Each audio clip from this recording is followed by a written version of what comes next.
오늘 이 자리에 참여한 분들과 또 가정에서 주의 말씀에 귀를 기울이는 모든 주의 성도들에게 하나님의 은총이 가득하기를 진심으로 기원합니다.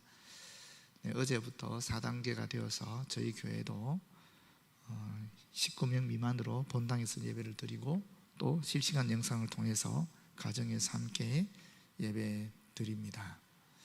이게 8월 8일까지인 걸로 다음 주일까지, 이번 주일 말고 다음 주일까지인 걸로 알고 있습니다. 오늘부터 우리가 이사야에 대해서 이제 예언서에 대해서 얘기를 나누게 되겠는데요. 이 예언서는 이사야에서부터 말라기까지 모두 17권을 얘기합니다.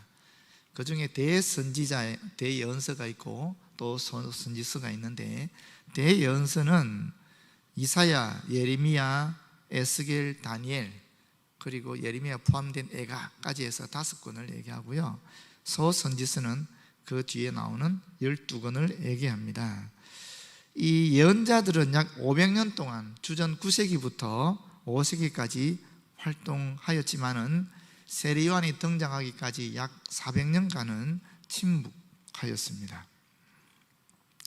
오늘 특별히 이사야 같은 경우에는 여호와는 구원이시다 하는 뜻을 가지고 있는데요, 그 이름 뜻이, 그 내용은 하나님이 다른 왕들보다, 다른 군사력보다 더 강하다 하는 것이 그 내용이라고 볼 수 있겠습니다. 다시 말하면 의지할 대상이 누군가?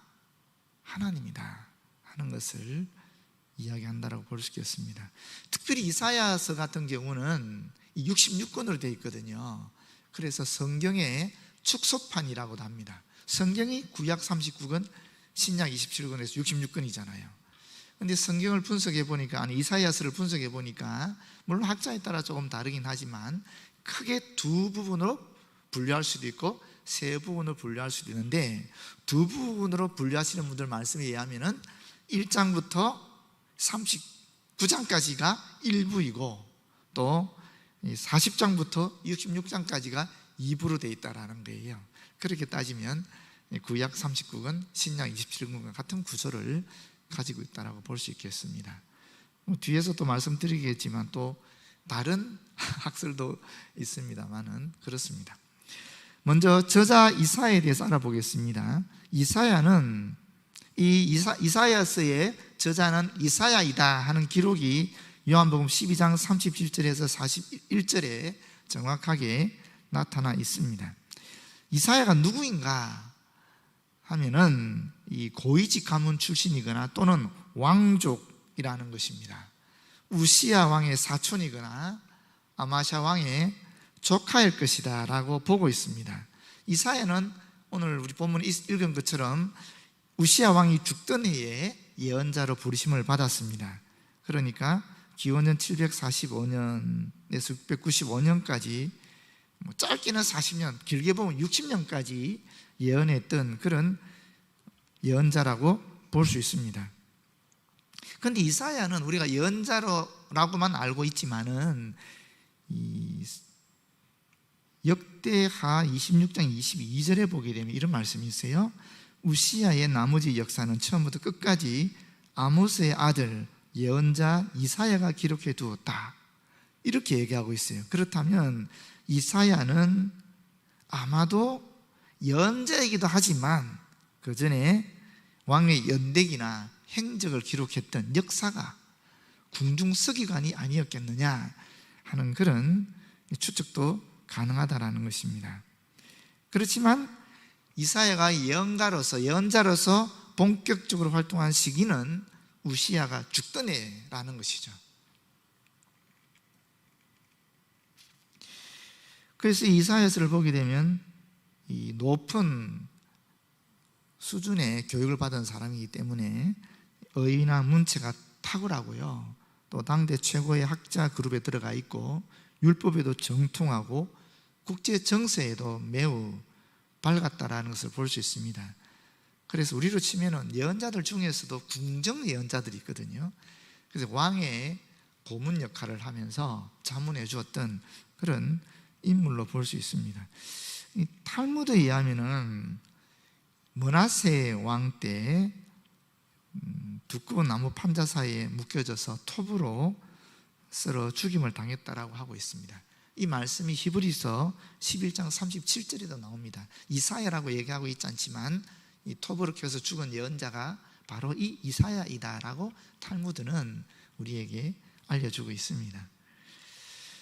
그리고 당시 같이 활동했던 예언자들이 누가 있느냐 하면은 북이스라엘은 아모스와 호세아가 있었고요, 또 남쪽에는 미가 예언자가 같이 활동했던 예언자로 볼 수 있겠습니다.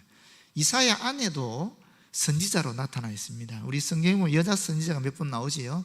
드보라라든지 또 훌다라든지 이런 분들이 나오잖아요. 그런 것처럼 이사야의 안에도 여자 선지자였다라는 기록이 있습니다. 그리고 아들이 최소한 둘 이상이었을 것이다. 성경에 두 아들의 이름이 기록되어 있거든요. 하나는 7장 3절에 스알 야수비라는 아들이 기록되어 있습니다. 그 이름의 뜻은 남은 자가 돌아올 것이다 하는 뜻입니다. 또 8장 3절에는 마엘살랄 아스바스라는 이 아들의 이름이 기록되어 있는데 이 뜻은 뭐냐면 파멸이 임박했다라는 것입니다. 북이스라엘과 아람의 패망을 예언했다라고 볼 수 있겠습니다. 그리고 이제 앞에서 말씀드린 것처럼 이 이사야서에 대해서는 굉장히 논란이 많습니다. 왜냐하면 이게 이 책이 기록되어 있는 배경이 좀 다르기 때문에 그래요.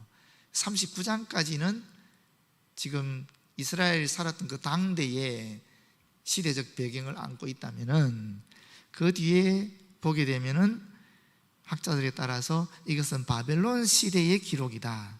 또 어떤 사람은 이 부분은 포로기 이후에 귀환할 때의 기록이다. 이런 그런 추측이 가능한 예언들이 있기 때문에 학자에 따라서는 이것을 제1 이사야, 제2 이사야, 심지어 제3 이사야까지 분류하는 사람들도 있습니다. 그렇지만 우리는 그렇게 볼 필요는 없고요, 굳이 그렇게 나눌 필요는 없는 것 같아요. 의인한 문체가 비록 다르더라도 제목이나 환경에 따라서 변화할 수 있지 않겠습니까? 또 제2 이사야를 이야기하는 사람들의 근거가 어디 있느냐 하면은 이사야가 죽은 다음에 나타나는 왕의 이름이 기록되어 있다는 거예요. 아수르 왕의 이름이. 그렇기 때문에 이것은 분명히 이사야 사후에 기록된 예언이다 라고 얘기하는 거예요. 그런데 또 우리 성경에 보면 그런 게 있지 않습니까? 요시야 왕이 태어나기 300년 전에 이미 요시야에 대한 예언이 열왕기상 13장 2절에 있어요. 성경의 다른 부분에도 그런 예언이 기록되어 있기 때문에 이사야 이후에 일이 기록되었다 할지라도 꼭 그것이 이사야가 기록하지 않았다라고 얘기할 근거는 없다. 사실 그래야 예언 아니겠어요? 자기가 살았을 때 자기가 체험한 것을 다 기록해 놓으면 그게 무슨 예언서겠습니까? 그건 아니잖아요. 당신이 살아있는 시대를 넘어서서 먼 미래를 바라보고 하나님의 환상을 보고 묵시를 보고 기록했기 때문에 예언서가 되는 것이지, 아니 그 예언서의 내용을 읽어보니까 이사야 시대에 없었던 아수르 왕의 이름이 기록되어 있다. 그렇기 때문에 이 기록은 이사야가 당대에 기록한 것이 아니라 이사야의 제자들이나 그 학파의 후기 사람들이 기록했을 것이다.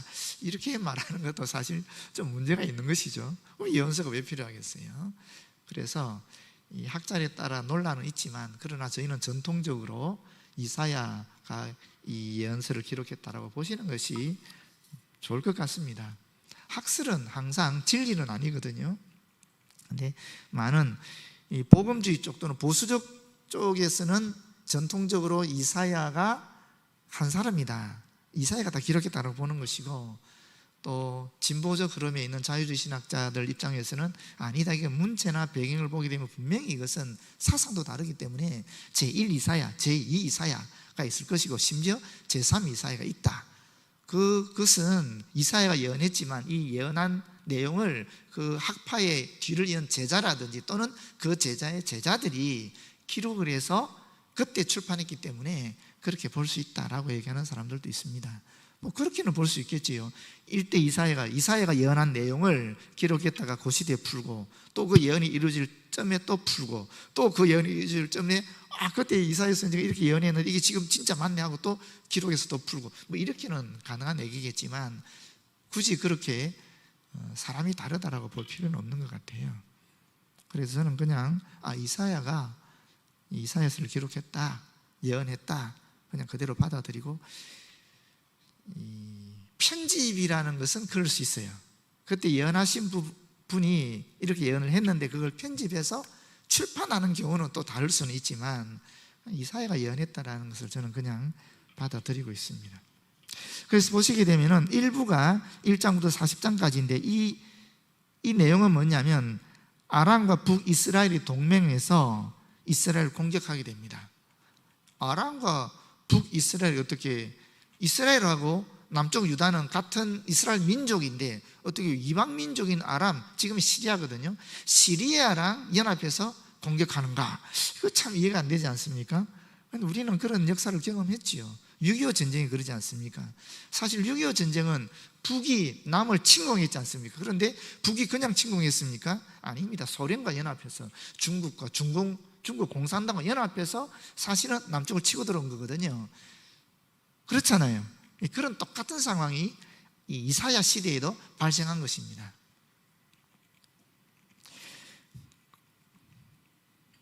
그리고 2부를 보게 되면 바벨론 포로기 때 41장에서 56장 8절에 2부의 바벨론 포로기 때 상황이 나오고 있고, 3부는 56장 9절에서 66장까지 포로에서 귀환한 그런 이야기들을 하고 있는 것을 볼 수 있습니다. 자, 두 번째로 역사적 상황을 좀 보게 되면 좀 겹치긴 하지만, 먼저 시대적 배경에 있어서 이 유다에 있어서는 이사야가 분명히 우시아 왕이 다스리던 시대 말년부터 요담 왕, 아하스 왕, 기스게 왕이 다스리던 기간까지 거의 길게 잡으면 60년, 짧게 잡으면 40년을 사역했거든요. 이때가 어떤 시대냐면은 사실 아수르가 팽창했을 때예요. 아수르가 엄청나게 팽창해서, 그래서 그 지중해 세계권을 주장하기 시작했을 때이기 때문에 약소 국가들은 굉장히 위축을 받는 시간이 되겠지요. 디글랏 빌레셀 왕이 다스리던 시대에 이사야가 예언을 했는데, 이때부터 사네립 왕이 죽기까지 사역했거든요. 그런데 당시 메소포타미아 지역 전체를 아수르가 통합하게 되니까, 그 메소포타미아 지역 통합하고 나서 그 다음에 이 강력한 힘으로 밑으로 내려오지 않겠습니까? 바로 가나안 지역, 또 이집트까지 내려가지 않겠습니까? 군사력이 강대하게 되면. 그러다 보니까 이쪽에서는 아수르에 대항하는 연맹을 구성하게 되는 겁니다. 그래서 북이스라엘, 아람 이런 나라들이 연합해서 우리가 아수르가 내려오는데 막자. 그럼 그 뒤는 이집트가 지원하고, 이런 형태의 반아수르 동맹이 체결이 됐는데, 그런데 거기에 유다 왕국은 우리는 반아수르 동맹에 참여하지 않겠다, 오히려 우리는 친아수르 정책을 쓰겠다, 이렇게 된 거예요. 그렇게 되니까 아랍과 이 북이스라엘 동맹군이, 반아수르 동맹군이 유다를 쳐내려와서 유다의 왕조를 전복시키고 이 반아수르 왕조를 세우려고 한 것입니다. 그런 상황이 지금 이사야에 나오고 있는 것이죠. 또 그 내용 중에 보시게 되면 나중에 히스기야 왕 때 아수르 왕 사네립이 쳐들어와 가지고 어떻게 합니까? 예루살렘 에워싸잖아요. 에워싸서 완전히 예루살렘이 멸망의 직전까지 가는 거거든요. 남유다 왕국의 존폐 위기까지 가거든요. 그런 배경들이 다 이 뒤에 있습니다. 사실 그런데 실제로 아수르는 반아수르 동맹이었던 북쪽 이스라엘을 멸망시켜버리죠. 결국에는 남쪽 유다 왕국은 살아남지 않습니까? 반아수르 동맹에 가입하지 않았기 때문에 살아남았지만은, 근데 그 아수르조차도 결국 어떻게 됩니까? 바벨론에 의해서 멸망을 당하게 되고, 또 결국 나중에는 그 강대한 세력인 바벨론에 의해서 이 남쪽 유다 왕국도 멸망당하는 그런 비운을 겪게 되는 것이 또 뒤에 쭉 나온다라고 볼 수 있겠습니다. 그래서 기록 연대는 정확하게 일부는 740년, 701년경이다라고 볼 수 있고요. 그 뒤에 있는 내용들은 사실은 학자들에 따라 다양하게 차이가 난다고 볼 수 있겠습니다. 지리적인 배경은 남유다 왕국이고요. 그러면 세 번째로 이 이사야서의 주제는 무엇인가? 구원입니다. 말할 필요 없죠. 구원은 하나님께로부터 말미암는다라는 것입니다. 이 구원이라는 단어가 다른 예언서에는, 다른 선지서에는 모두 합쳐서 7회 등장하는데 이사야에서는 26회가 나옵니다. 그만큼 이 구원에 관심이 많은 예언자가 이사야이다 하는 것을 우리가 알 수 있습니다. 1장에서 39장까지 내용을 보게 되면 구원에 대한 인간의 절박한 필요를 얘기합니다. 다시 말하면 심판이 놓여 있다라는 것이죠. 심판에 대한 얘기가 39장까지 나온다면 그 뒤는 하나님의 놀라운 구원의 은총, 다시 말하면 회복을 또 이야기하고 있다라고 볼 수 있겠습니다. 그래서 이 심판과 회복, 다시 말하면 구원이죠. 이것을 이야기하는 것이 이사야서이다라는 것입니다. 네 번째, 그리스도의 예표에 대해서 살펴보게 되면 이 메시아의 초림, 예수님께서 오신다, 메시아가 오신다는 예언을 엄청나게 많이 하고 있어요, 이사야서에는. 그래서 학자들은 이사야서를 제5복음서라고 그럽니다. 누가복음 4장 18절에 21절에 보게 되면 예수님 스스로 당신을 이야기할 때 그렇게 말씀하시기도 합니다. 한번 보시겠어요? 이건 직접 읽어보는 게 좋을 것 같아요. 누가복음 4장 18절에서 21절입니다. 제가 봉독하겠습니다. 4장 17절에부터 보는 게 좋겠네요. 예수님이 회당에 들어가시거든. 그러면서 선지자 이사야의 글을 드리거늘 책을 펴서 이렇게 기록된 데를 찾으시니, 예수님이 찾았다라는 것입니다. 직접 이사야서의 이 내용을, 주의 성령이 내게 임하셨으니 이는 가난한 자에게 복음을 전하게 하시려고 내게 기름을 부으시고 나를 보내사 포로된 자에게 자유를, 눈먼 자에게 다시 보게 함을 전파하며 눌린 자를 자유롭게 하고 주의 은혜의 해를 전파하게 하려 하심이라 하였더라. 책을 덮고 그 맡은 자에게 주시고 앉으시니 회당에 있는 자들이 다 주목하여 보더라. 이에 예수께서 그들에게 말씀하시되 이 글이 오늘 너희 귀에 응하였느니라 하시니라. 무슨 얘기입니까? 이사야의 그 예언, 메시아가 온다는 그 예언이 기록된 걸 읽으시면서 이제 너희들에게 응했다. 무슨 뜻입니까? 내가 바로 이사야가 예언했던 그 메시아다 하는 이야기를 하고 있는 것입니다. 예수님이 당신 스스로를 이사야의 말씀을 통해서 정확하게 증거하고 있는 것입니다. 당신 스스로를. 그런데 이 이사야서 내용을 보게 되면 그뿐만 아니라 굉장히 많은 예수님의 초림에 대한 이야기가 나옵니다. 제가 그냥 한번 쭉 읽어볼 테니까 한번 들어보시기 바랍니다. 예수님의 성육신에 대해서 이사야 7장 14절에 나와 있고요, 마태복음 1장 22절 23절에 응답되었습니다. 예수님이 가버나움을 사에게 본부로 하신다는 내용이 9장 1절에서 2절에 나오는데 마태복음 4장 12절에 16절에 응답되고 있습니다. 예수님의 성육신과 사역에 대해서 9장 6절에 이야기하고 있는데 누가복음 2장 11절과 에베소 2장 14절에 18절에 나타나 있고, 특별히 이 내용이 위대한 음악으로 작곡된 것이 핸델의 메시아입니다. 예수님이 다윗의 후손으로 태어나신다라는 내용이 11장 1절인데 누가복음 3장 23절 32절에 응답되었습니다. 예수님께 성령이 강림하신다는 내용이 11장 2절에 나타나 있는데 누가복음 3장 22절에 응답되었습니다. 예수님이 보배로운 산돌이 되신다, 28장 16절인데 베드로전서 2장 4절에서 6절에 그대로 응답되었습니다. 예수님의 기적에 대해서 35장 5절에서 6절에 기록하고 있는데 누가복음 7장 22절에 그대로 응답되었습니다. 세례 요한이 예비자로 먼저 온다 라고 이사야 40장 3절에서 5절에 말씀하셨는데 마태복음 3장 1절에서 3절에 그대로 응답되었습니다.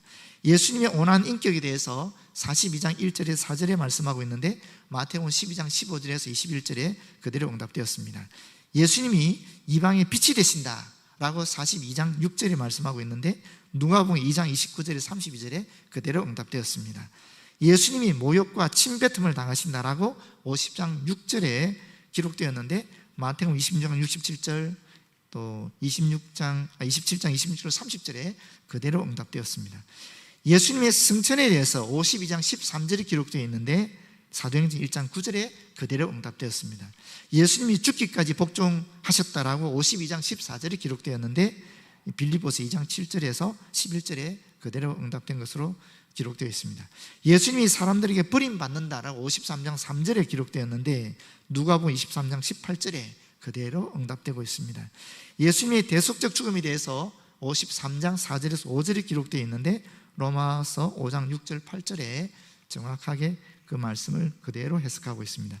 예수님이 고발을 당하나 잠잠하심에 대해서 53장 7절 상반절에 기록하고 있는데 마태복음 27장 12절 14절에 그대로 응답되었습니다. 예수님이 세상 죄를 지고 가는 어린 양이심이 53장 7절 하반절에 기록되어 있는데 요한복음 1장 29절에 그대로 응답됩니다. 아리마대 부자 요셉의 무덤에 묻히심이 53장 9절에 기록되어 있는데 마태복음 27장 57절에서 60절에 그대로 응답됩니다. 예수님의 메시지에 대해서 이방의 빛 61장 1절에 그렇게 기록되어 있는데 누가복음 4장 17절 19절에 또 21절에 그대로 응답되는 모습을 보여주고 있습니다. 그래서 이 이사야서를 제5의 복음서다라고 이야기하고 있습니다. 왜 5입니까?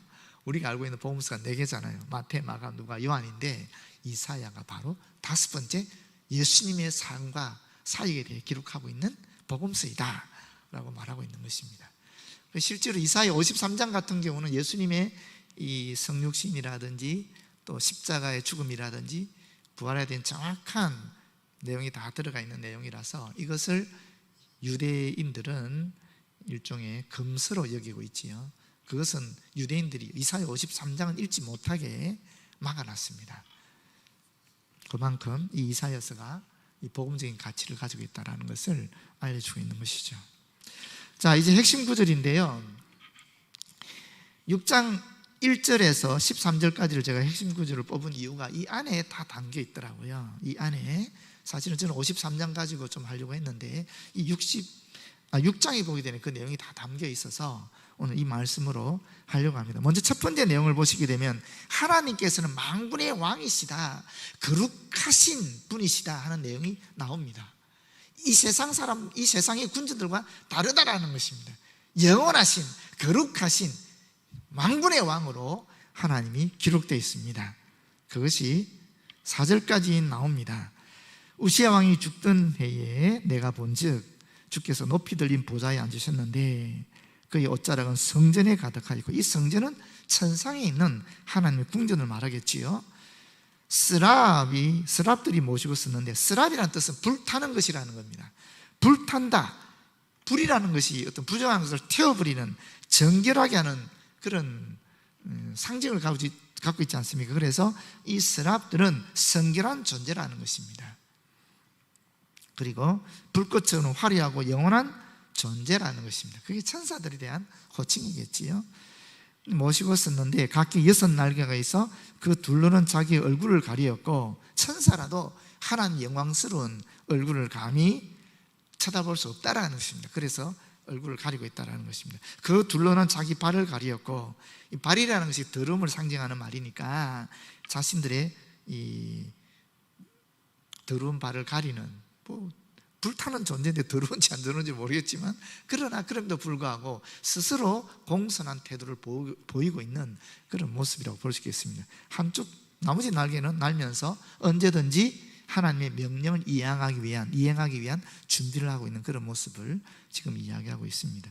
이 천사들은 6날개가 달린 천사들은 계시록에도 똑같이 나옵니다. 우리가 알고 있는 천사는 날개가 2개밖에 없는 걸 알고 있지만 이 성경에는 날개가 6개 달린 세 쌍이죠. 세 쌍의 날개를 가진 천사들에 대한 내용들이 이사야서와 계시록에 나오고 있습니다.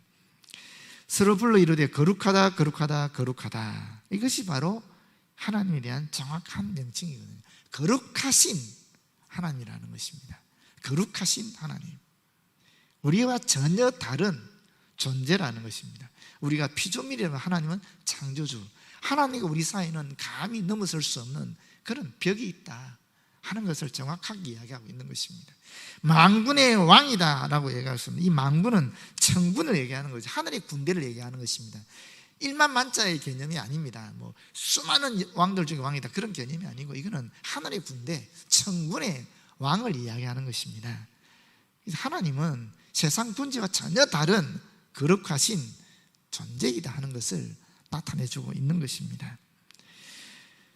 만군의 여호와여 그의 영광이 온 땅에 충만하도다. 아까는 하늘의 성전에 하나님의 영광이 가득 찼는데, 천사들은 하나님의 영광이 하늘에만 가득 찬 것이 아니라 이 땅에도 가득 차 있다. 다시 말하면 하늘과 온 땅에 하나님의 영광이 가득 차 있다. 하나님께서 하늘과 땅을 다 통치하신다 하는 것을 이야기하고 있는 것입니다. 이같이 화답하는 자의 소리로 말미암아 문지방의 터가 요동하며 성전의 연기가 충만한지라.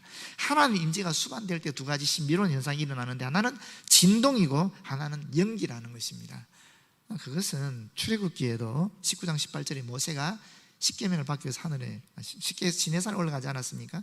그때도 똑같은 현상이 일어났습니다. 하나님의 임재를 상징하는 여러 가지들이 있는데, 그 중에 이런 진동과 연기로 여기는 드러났고, 또 어떤 경우에 보면 바울 같은 경우는 빛이 있었잖아요. 빛과 소리로 하나님께서 임재하는 모습을 또 나타내주고 있지요. 그런 형태로 하나님 임재하실 때는 그런 어떤 신비로운 현상들이 일어난다라는 것입니다. 결론은 뭡니까? 하나님은 우리와 전혀 다른 거룩하신 주제이시다. 창조주이시며 섭리주이시다 라는 것입니다. 두 번째 보시게 되면, 거룩하신 하나님의 비교해서 우리는 어떤 존재인가? 우리는 죄인이다 하는 내용입니다. 그때 내가 말하되 화로다 나여 망하게 되었도다. 왜냐하면 나는 입술이 부정한 사람이여 나는 입술이 부정한 백성 중에 거주하면서 만군의 여호와이신 왕을 배웠음이로다 하였더라. 거룩하신 하늘의 주인, 또 땅을 섭리하시는 이 분 앞에 피조물인 죄 많은 인간은 감히 다가설 수 없는 존재라는 것입니다. 그런데 이 거룩하신 하나님을 뵙게 되면 인간은 어떻게 되겠어요? 가까이 갈 수도 없을 존재일 뿐더러 그분을 뵙게 되면 죽을 수밖에 없는 존재이다 하는 것을 이야기하고 있는 것입니다. 이것이 인간의 현존입니다. 우리가 어떻게 이야기하든지 간에, 우리가 어떤 부와 명예와 권력을 누리고 얼마나 자신이 잘났는지는 모르겠지만, 성경에서 분명하게 이야기하는 것은 인간은 이와 같은 존재라는 것입니다. 하나님 앞에 감히 다가설 수 없는 존재, 하나님께 다가서는 순간 죽음을 경험할 수밖에 없는 그런 존재이다 하는 것입니다. 비록 연자임에도 불구하고, 하나님의 종이었음에도 불구하고, 그조차도 같은 이스라엘 백성들과 거주하는 가운데에 죄인들이 무리에서 함께있는 죄인이 지나지 않는다라고 이야기하고 있는 것입니다. 신앙이 얼마나 좋은가, 어떤 직분을 가지고 있는가, 내가 과거에 어떠한 위대한 영적 경험을 했는가, 다 상관없다라는 것입니다. 그럼에도 불구하고 인간이라는 것입니다. 그 인간은 하나님 앞에 바로 나아갈 수 없는 그런 존재이다 하는 것을 여기에서 이야기하고 있는 것입니다. 우리는 죄인이다라는 것입니다. 그 다음에 세 번째 나타나는 것은 이 하나님의 정결하시게 하심인데, 다시 말하면 하나님의 용서하심, 받아주심, 이런 의미로 우리가 받아들일 수 있을 것 같아요. 그때 그 서랍 중에 하나가 부젓가락으로 제단에 집은 바 핀 숯을 손에 가지고 내게로 날아와서 그것을 내 입술에 대며 이르되, 보라, 이것이 내 입에 닿았으니 내 악이 제하여졌고 내 죄가 사여졌느니라. 이게 숯이 있잖아요. 이 핀 숯이 지금 불극이 타올라 있는 상태잖아요. 그걸 대면 어떻게 되겠어요? 다 타버리지요. 그런데 이건 상징적 이미지죠. 뜨겁지는 않은가 봐요. 이게 뜨거운 요소는 없이 부정한 그런 죄를 타버리게 하는, 태워버리는 그런 역할을 한 것 같아요. 정화의 이미지를 지금 핀 숯으로 얘기하고 있어요. 그러면서 악이 제하여졌다라고 얘기하고 있는데, 이 제하여졌다는 말은 죄악으로부터 완전한 청결, 깨끗함을 받았다라는 뜻이고요. 또 내 죄가 사여졌느니라 이렇게 이야기하고 있는데, 이 사여졌느니라 하는 원래적 의미가 굉장히 은혜가 돼요. 그게 뭐냐면 덮어가리다라는 뜻입니다. 재미있지 않습니까? 덮어가리다. 죄가 사여졌다 그러면 싹 사라져야 되는 건데, 이 원어적 의미가 그렇지 않다라는 거예요.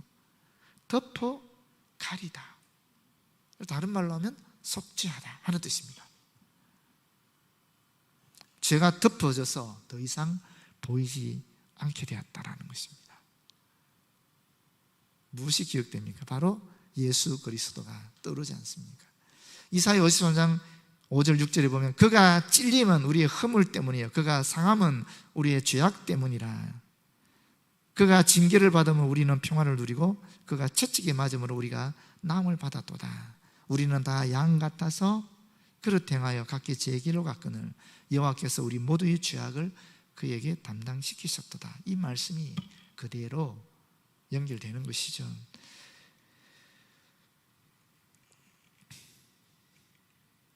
그리고 또 이사야 1장 18절에 보시면 이렇게 말씀하시지 않습니까? 여호와께서 말씀하시되 오라 우리가 서로 변론하자. 너희의 죄가 주홍 같을지라도 눈과 같이 희어질 것이요 진홍같이 붉을지라도 양털같이 희게 되리라. 이 주홍, 진홍 다 같은 말이겠죠.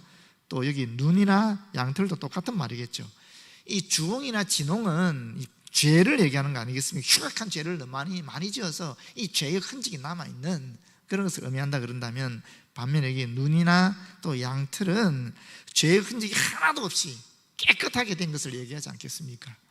바로 이 죄가 사해졌다, 악이 제하여졌다, 바로 예수 그리스도를 통해서 이와 같은 이런 일이 이루어졌다 하는 것을 우리에게 알려주고 있는 것입니다. 그 어떤 흉악한 죄를 할지라도 하나님은 오늘 본문 말씀을 통해서 보게 되면 용서하시려고 그냥 마음 먹고 계시는 거예요. 쉽게 말하면 용서해 주려고 마음 먹고 있는 것입니다. 우리가 그 하나님의 은총을 기대하면서 예수 그리스도에게 우리의 죄를 고백하게 되면 하나님 그대로 용서하겠다라고 분명하게 약속하고 있는 것입니다.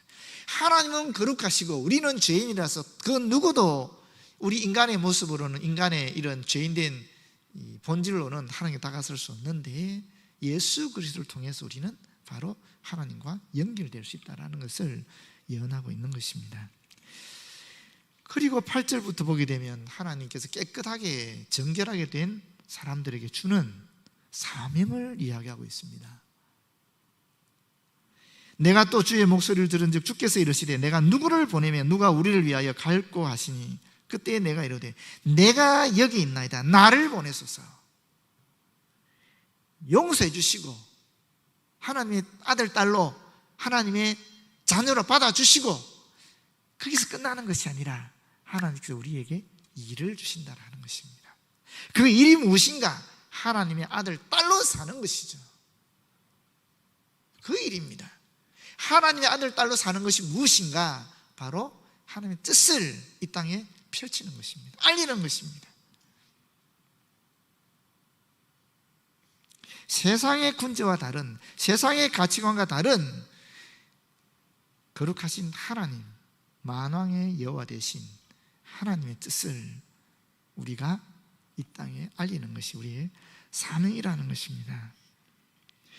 그런데 그 사명의 내용이 깝깝한 겁니다. 보십시오. 여호와께서 이르시되 가서 두 발로 걸어가다란 말이죠. 이 백성에게 이르기를 선포하라는 뜻입니다. 하나님 말씀 대언하라는 것입니다. 너희가 듣기는 들어도 깨닫지 못할 것이요 보기는 보아도 알지 못하리라. 이걸 직역하면 이렇습니다. 너희는 진실로 들으라. 그러나 너희는 깨닫지 말라. 그리고 너희는 참으로 보아라. 그러나 너희는 알지는 말라. 이게 말이 안 되지 않습니까? 왜 그렇습니까? 하나님의 뜻을 우리가 대언한다 할지라도 이 세상의 사람들은 마음을 굳게 닫고 하나님의 말씀을 듣지 않기로 결심한 사람들이라는 것입니다. 원래 그런 사람들이라는 것입니다. 죄악에는 눈이 밝은데 거짓에는 귀가 열려 있는데 거룩하신 하나님의 말씀에는 귀도 닫고 눈도 닫아버린 그런 사람들이라는 것입니다. 이 백성의 마음을 둔하게 하며 그들의 귀가 막히고 그들의 눈이 감기게 하라. 염려하건대 그들이 눈으로 보고 귀로 듣고 마음으로 깨닫고 다시 돌아와 고침을 받을까 하시기로. 참 가슴 아픈 얘기죠. 여기 보게 되면 이 백성의 마음을 둔하게 하며 하는 말씀이 있는데 이게 무슨 뜻이냐면은 이 마음을 기름지게 하다라는 뜻입니다. 뚱뚱하게 하다라는 것입니다. 마음에 기름이 가득 덮이게 한다라는 뜻입니다. 마음에 기름이 덮인다, 무슨 뜻이겠습니까, 여러분? 여러분 스스로 한번 생각해 보십시오. 우리의 마음에 기름이 덮이게 된다, 우리의 마음이 뚱뚱하게 된다, 우리의 마음이 가득 차 있다. 무슨 뜻일까요?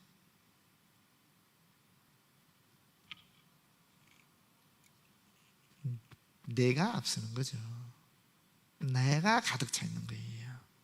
내가. 이 세상의 주인이 나인 거예요. 이 세상을 살아가는 모든 목적이 나의 행복인 거예요. 나의 야망을 추구하는 거예요. 저는 그런 것이라고 여겨집니다. 그것은 신앙이든 아니든 상관이 없어요. 예수님을 오래 믿다 보면, 교회 생활을 오래 하다 보면 나도 모르게 사실 우리 속에 이 기름이 지게 되는 거예요. 나라는 기름이 나도 모르게 그걸 이야기하고 있는 것입니다. 이게 내 마음에 기름이 져버리면 그 다음부터는 그전에 그렇게 또렷하게 들렸던 하나님의 말씀이 또렷하게 안 들리는 거예요. 기름이 미끄러져서 왜곡되게 들리는 거예요.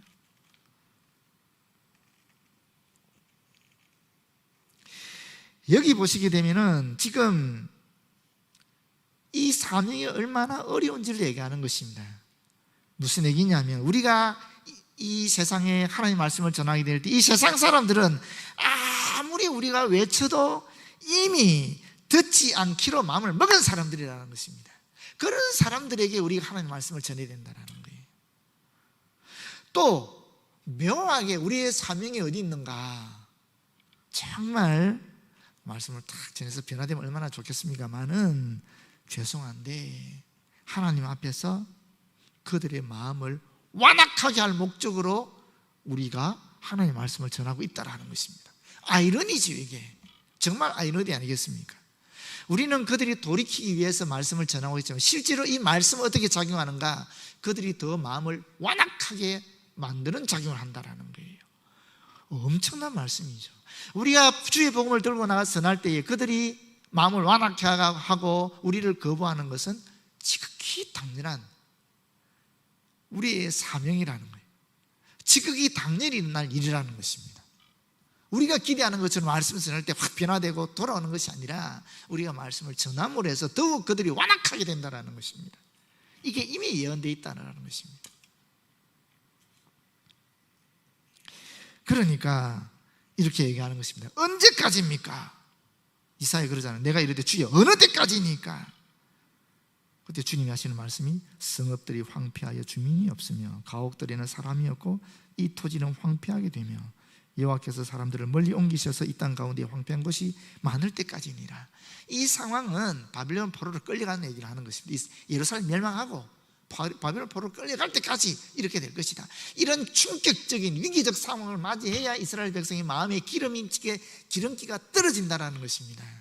그때 비로소 이스라엘 백성이 하나님 바라볼 수 있게 된다는 것입니다. 무슨 얘기죠? 우리도 마찬가지라는, 우리 속에 기름기가 많이 있으면은 하나님께서 이 기름기를 뚫고 당신의 말씀을 전하기 위해서 이 기름기를 없애는 작업을 한다는 거예요. 그 작업은 이와 같은 작업이라는 것이에요. 예루살렘 멸망할 수 있는 그런 작업이라는 것입니다. 우리가 죽음에 직면하든지 무슨 이상한 그런 고통을 당하게 하셔서 이 기름기를 빼버린다는 것입니다. 그 중에 10분의 1이 있을지라도, 포로로 다 끌려갔지만 그 중에 끌려간 사람 중에 하나님의 신앙을 지키는 사람이 있을지라도 또 이 사람들이 결국 나중에 약속의 땅으로 돌아오지 않습니까? 이것도 황폐하게 될 것이나, 포로로 귀환하더라도 그 이스라엘이 회복되지 않는다는 것입니다. 밤나무와 상수리 나무가 배임을 당하여도 그 그루터기는 남아있는 것 같이 거룩한 씨가 이 땅의 그루터기입니다. 포로로 끌려갔다가 하나님 신앙을 지키고 다시 돌아와서 이스라엘 예루살렘을 다시 재건한다 할지라도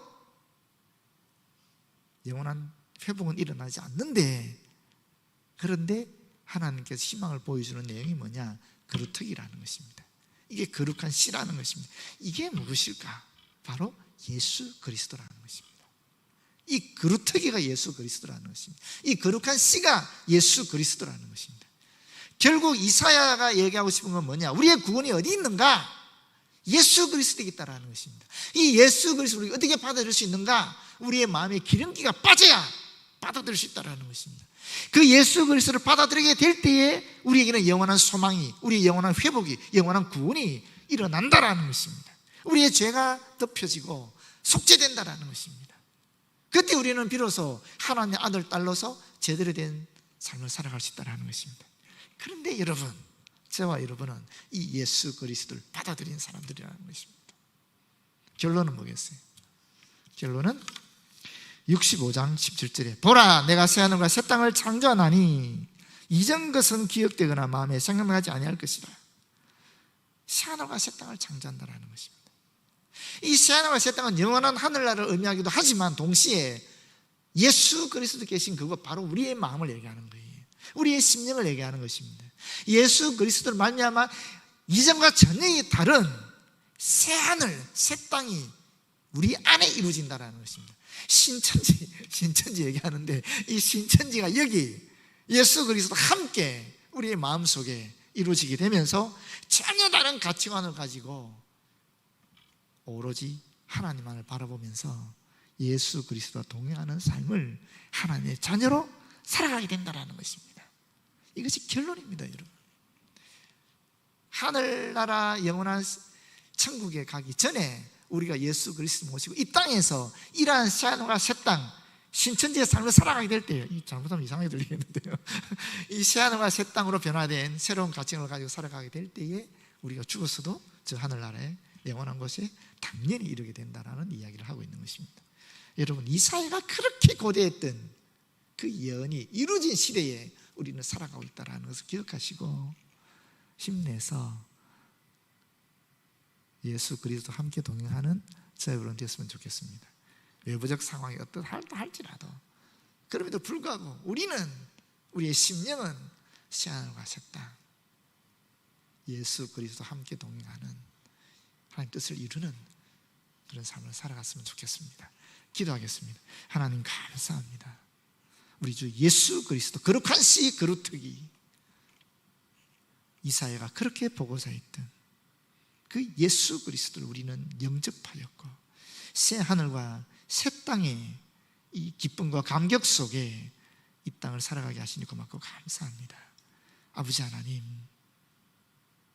어떠한 위협이, 어떠한 위기가 우리가 온다 할지라도 우리 주 예수 그리스도 놓치지 않도록 인도하여 주시고 주께서 원하시는 이 뜻을 하나님의 자녀로 온전히 살아갈 수 있도록 도와주시옵소서. 예수님 이름으로 기도드립니다. 아멘.